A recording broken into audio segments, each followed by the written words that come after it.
And you have afforded us the opportunity of presenting an acoustic version of yourself performing Daddy Never Was the Cadillac Kind. But first, I want to hear the story behind the song and how you guys wrote it. But also, I wanted to point out something that I always found was really interesting about the song, maybe in comparison to some of the other songs that were out at the time, and even today, really. And that's the cadence in your phrasing for that song. Just the flow of the lyrics in that song always kind of flowed differently for me than other songs. Were you aware of that? And if so, was there a strategy behind that? You know, if you look at the lyrics, they don't fit the melody, Right, right. if you know what I'm saying. I mean, there's a lot of lyrics involved there. And when I teach my songwriting classes, it's one of the songs I use for an example on how not to write a song because I'm a big fan of off rhymes versus hard rhymes. But when you rhyme fellas with jealous, that's a bit of a stretch. But, Well, that's one of the you things know, I'm talking about. That's the brilliance of the song right there, and that rhyming scheme alone. and then you got youngin' and hungry. I mean, Yep. it's just, you know, Dave and I wrote the song the first night and we didn't finish it. And I went to the gym the next day and somewhere in the middle of my workout, I went, wow. And I just stopped my workout and I called Gibson. I said, I think I know how we end this song. And he just said, holy crap, get over here. And, you know, I called my dad and asked him if it was okay if we killed him off in the song. But you got to be careful when you write those things because eventually they'll come back to kick you in the butt. But, Right. you know, Cadillac was special and Barry Beckett believed in it. The producer, the label believed in it completely. Rick Blackburn and Al Cooley, the A&R department. But Danny Shirley bought us on it. He just didn't think it was fitting for them, even if after they come off of Jesus and Mom Always Loved Me. I think they were feeling they needed to go into a more rock and southern rock and roll direction.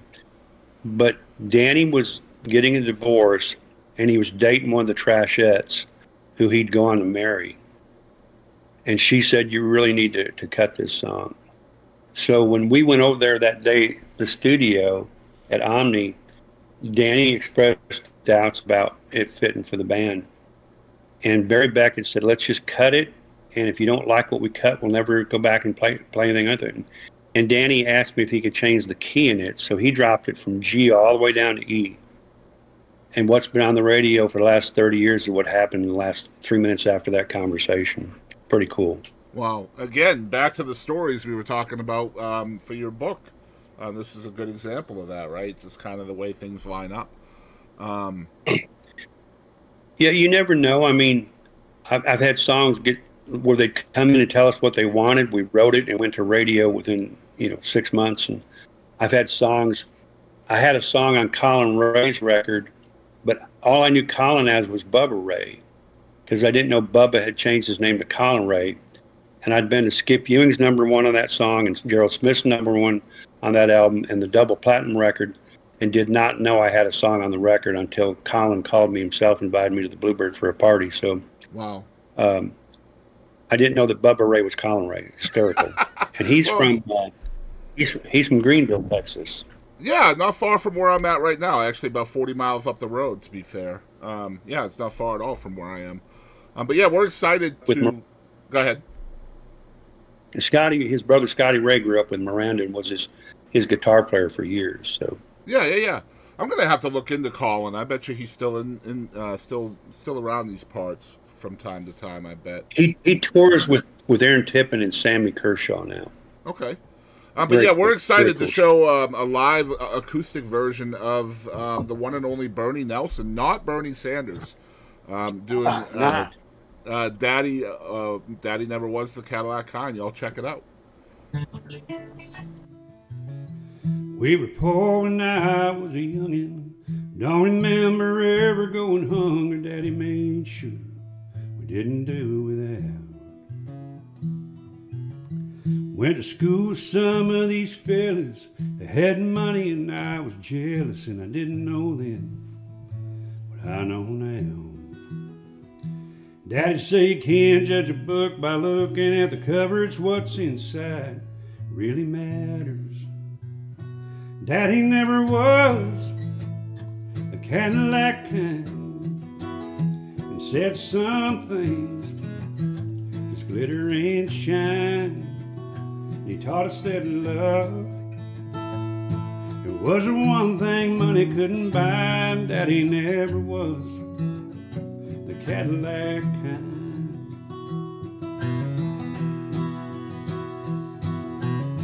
I left home right out of high school, got me a big car and thought I was real cool, cruising around the neighborhood.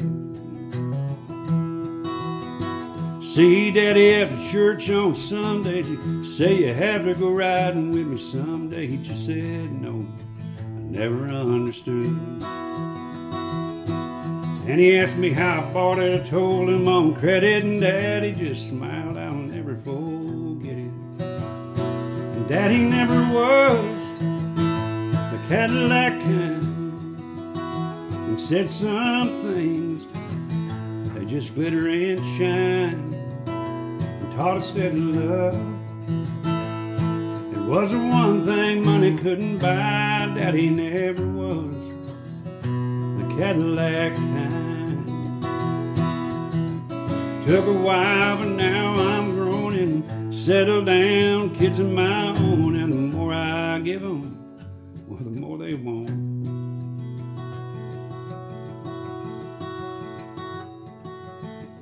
Daddy left us last November, don't remember him ever looking better, all laid out in his Sunday best.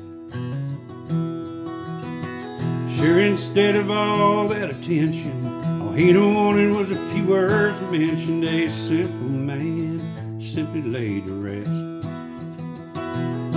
As they drove him away in that big Cadillac, with a tear in my eye, and I had to laugh.